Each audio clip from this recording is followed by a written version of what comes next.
نہایت ہی سعادت مند صداقان رسول ربی صلی اللہ علیہ وآلہ وسلم اللہ اور اس کے آخری پیغمبر حضرت محمد مصطفیٰ علیہ الصلوۃ والتسلیم کی نبوت ختم نبوت پر ایمان رکھنے والے توحید و سنت کے علمبرداروں، صحابہ کے غلاموں، اہل بیت کے حواداروں، آپ سب لوگ اور ہم اللہ کے فضل و کرم سے علاقہ کی عظیم دینی درسگاہ سنی دارہ کے اندر ایک عظیم الشان دینی تبلیغی اصلاحی نورانی اور روحانی محفل میں بیٹھے ہیں۔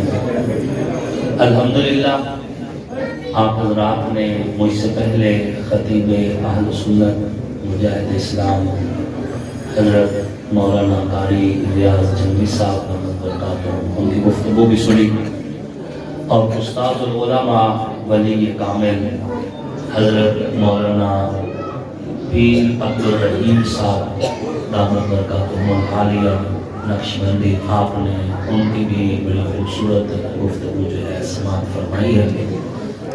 یہ فقیر بھی بہت لمبی گفتگو نہیں کرے گا، انشاءاللہ مختصر گفتگو کرنی ہے تاکہ ہم عصر کی نماز جو ہے وہ اپنے ٹائم پر ادا کر سکیں۔ اللہ رب العزت صوفی استاد صاحب اور اسی طرح قاری احسان صاحب اور ان کی پوری ٹیم کو جزائے خیر نصیب فرمائے کہ جن کی مخلصانہ دعوت کے نتیجہ میں آپ سے وقتاً فوقتاً دین کی نسبت سے ملاقات کا شرف حاصل ہوتا رہتا ہے۔ اللہ رب العزت آپ سب کا آنا، اس فقیر کا آنا، ہم سب کا ملنا، بیٹھنا، کہنا اور سننا اور بارگاہ میں قبول فرمائے۔ اور اللہ رب العزت جن بچوں نے قرآن پاک حفظ کیا ہے، جنہوں نے ناظرہ پڑھا ہے، یہ قرآن قیامت کی صبح تک ان کے سینوں میں نقش فرمائے، اور اس قرآن کی برکتیں دنیا میں بھی، قبر میں بھی، حشر میں بھی ان کو بھی نصیب فرمائے، اور قرآن پڑھانے والوں کو بھی نصیب فرمائے، اور جو قرآن پڑھنے اور پڑھانے والوں کے لیے انتظام کرتے ہیں ہمارے چاچا سلیمان جیسے بندے، اللہ ان کو بھی جزائے خیر نصیب فرمائے۔ تو یہ دیکھیں نا، طالب علموں کی خدمت کرنا بظاہر ہمیں محسوس ہو رہا ہوتا ہے کہ ملتزم جو ہے جی وہ بڑے سکون میں ہے یا ملتزم بڑے سکون میں ہے۔ یقین جانیے کہ یہ دنیا کے اس کام میں پل صراط پر ہوتے ہیں۔ جب مدرس پر سکون سو جاتا ہے، اسے پتہ ہوتا ہے میں نے صبح تہجد کے وقت اٹھنا ہے اور سبق سب کی بارہ سننا ہے۔ مؤمن کو فکر ہوتی ہے صبح اٹھنے تک ان کے ناشتہ کیسے کرنا ہے، ان کے کپڑے، ان کے جوتے، ان کے جو ہے کھانے پانے پینے کا انتظام، اس ماہانہ بل کیسے بھرنا ہے۔ مؤمن کا سوئے ہوئے بھی دماغ یہی کام کر رہا ہوتا ہے کہ کیسے انتظام کرنا ہے۔ تو جس امتحان سے مدرسے کے پڑھنے اور پڑھانے والے دن میں اگر ایک بار گزرتے ہوں تو محتمم میں ایک دن میں 1000 بار گزرتا ہے۔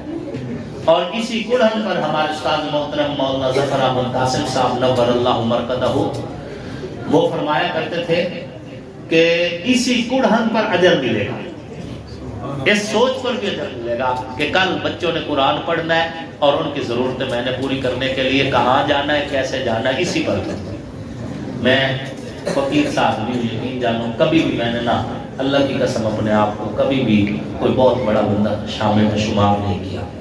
اپنے ذہن میں ایک تو ہوتا ہے نا بندہ ویسے ہی کہہ دیتا ہے اپنے آپ کو میں واقعی بہت کمزور آدمی ہوں۔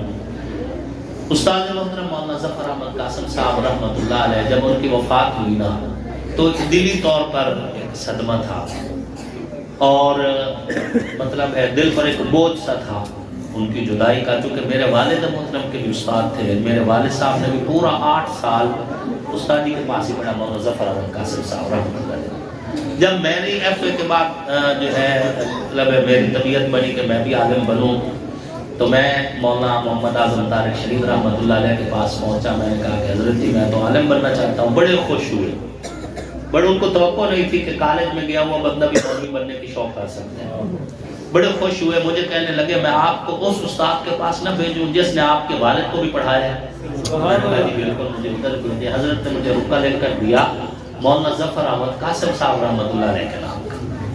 میں وہاں پہنچا اور وہاں جا کر الحمدللہ میں نے 8 سال ایک ہی مدرسے میں پڑھا ہے۔ میں نے آنکھ کھولی ہے اور دینی تعلیم کا آغاز کیا ہے ایک ہی مدرسے میں، اور اسی مدرسے سے سند لے کر الحمدللہ میں واپس آیا ایک ہی مدرسے میں، 8 سال پڑھا۔ استاد محترم مولانا ظفر احمد قاسم صاحب رحمۃ اللہ علیہ جب ان کی وفات ہوئی تو دل بڑا رنجیدہ تھا، غم تھا۔ تو مجھے جو ہے رات کو خواب میں استاد جی کی زیارت ہوئی، تو استاد جی خطبہ ارشاد فرما رہے تھے منبر پر بیٹھ کر۔ تو میں نے کہا حضرت جی سنائے اللہ نے آپ کے ساتھ کیا معاملہ کیا؟ تو استاد جی نے فرمایا کہ قرآن پڑھنے والے میرے شاگردوں کی برکت سے اللہ نے میری بخشش کر دی، میرے شاگردوں کی دعائیں مجھے کام آ گئی۔ یہ بڑے اعزاز کی بات ہے، یہ قرآن پڑھنے والے ان کو معمولی مت سمجھیں۔ ہمارا معاشرہ منافقانہ چال چل رہا ہے،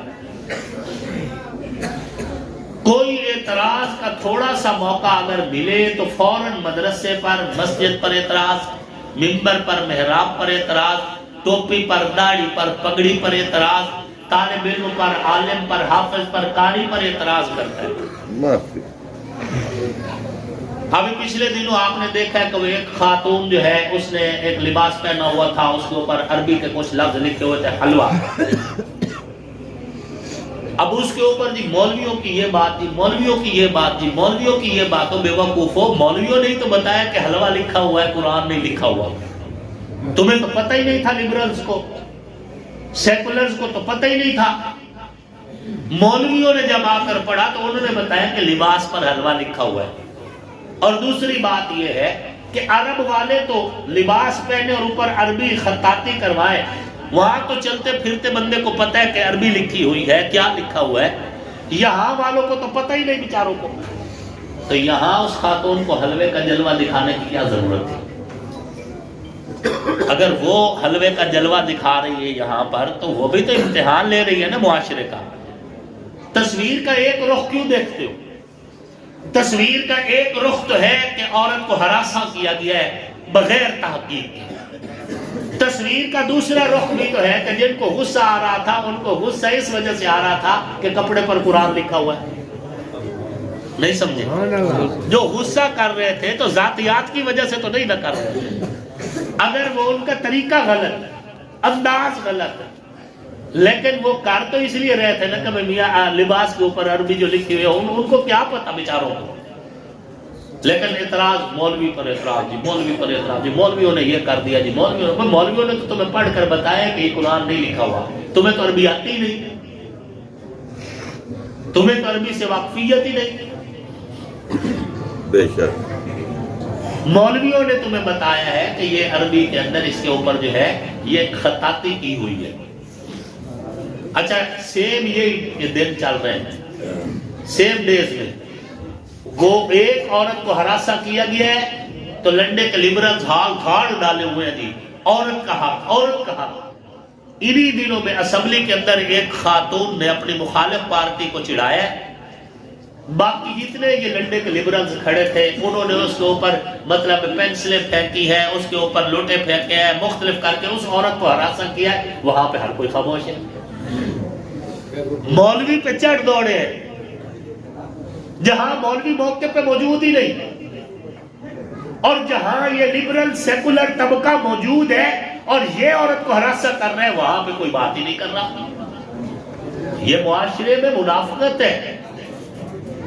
در حقیقت یہ ہے کہ لوگ ٹوپی داڑھی اور پگڑی سے اب بیزار ہیں، وہ بیزار ہیں، منبر محراب سے بیزار ہوتے جا رہے ہیں، اور وجہ یہی ہے کہ علماء صلحاء کی محفل میں نہیں بیٹھے، دین سے دور ہوتے جا رہے ہیں، دینداری دل سے نکلتی جا رہی ہے، کلمہ صرف اب زبان تک رہ گئے۔ تم اگر علماء کے پاس آؤ، علماء تمہیں بتائیں گے کہ قرآن پڑھنے والے کو اللہ اتنی عزت دیں گے کہ قیامت والے دن اعلان ہوگا قرآن پڑھتا جا جنت کی سیڑھیاں چڑھتا جا۔ سبحان اللہ سبحان اللہ۔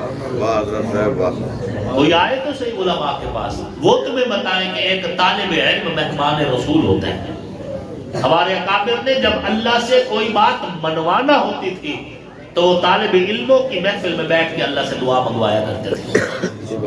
کیوں؟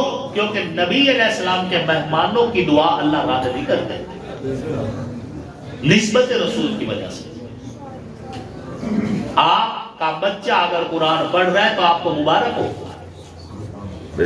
جب کوئی بچہ قرآن پڑھنا شروع کرتا ہے اور صرف بسم اللہ پڑھنا سیکھ لیتا ہے، حدیث شریف میں آتا ہے، تحفہ حفاظ کی روایت ہے، اللہ تعالی فرشتوں کو گواہ بنا کر کہتے ہیں کہ فرشتوں گواہ ہو جاؤ، میں نے اس بچے کی بخشش کر دی، اس کے استادوں کی بخشش کر دی اور اس بچے کے والدین کی بھی بخشش کر دی،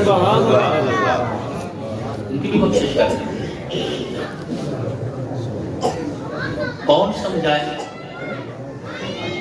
کیسے بتائیں آپ کو؟ آپ تو علماء کے قریب نہیں لگ رہے، معاشرت علماء سے دور ہوتا جا رہا ہے، اور اینڈرائڈ مولوی لمبے بیٹھے نے جی دوسرے تھے سوشل میڈیا تھے، مرزا پلمبر جیسے ایسے لوگوں کو وہ سوشل میڈیا پہ بیٹھے ہیں، وہیں پہ دیکھے جا رہے ہیں، علماء کے ساتھ رابطہ نہیں ہے، سوالوں جوابوں میں اور پھر دین سے دور ہوتے جا رہے ہیں.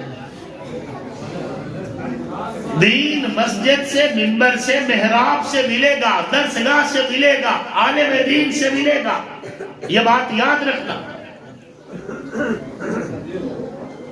دینی معاملات میں آپ عالم دین سے ضرور رابطہ رکھیں. اگر معاشرے کا کوئی فرد سیاسی طور پر ایک عالم دین کے ساتھ نہیں بھی ملنا چاہتا تو اس کی اپنی مرضی ہے، کوئی بات نہیں، لیکن کم از کم دینی معاملے میں علماء سے دور نہ ہو. بے شک دینی معاملے میں رہنمائی دیندار عالم دین ہی کرے گا. آپ کی آنکھ میں درد ہو، آپ ڈاکٹر ڈینٹل کے پاس چلے جائیں، دانتوں والا ڈاکٹر آپ کی آنکھ کو صحیح کر سکتا ہے؟ آپ کے دل میں درد ہے اور آپ نزلہ زکام والے ڈاکٹر کے پاس گئے بیٹھے ہیں، وہ آپ کا علاج کر سکتا ہے؟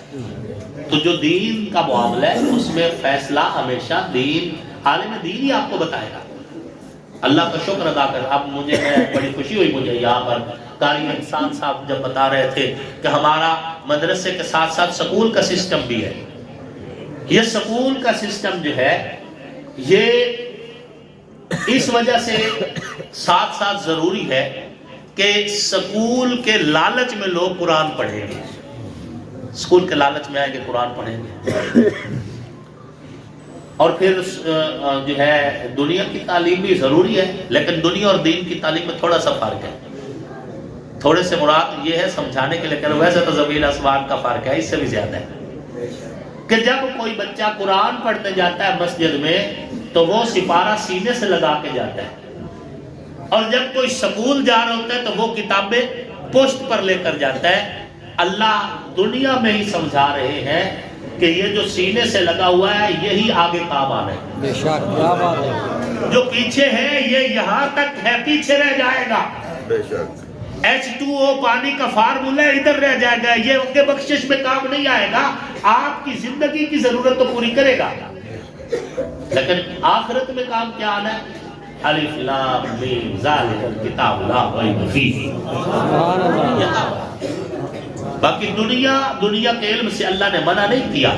اللہ تو کہہ رہے ہیں سیرو فی الارض، زمین میں گھومو پھرو، کھول آنکھ، زمین دیکھ، فلک دیکھ، فضا دیکھ، مشرق سے ابھرتے ہوئے سورج کو ذرا دیکھ. اللہ نے آپ کو منع نہیں کیا، دنیا بھی پڑھے.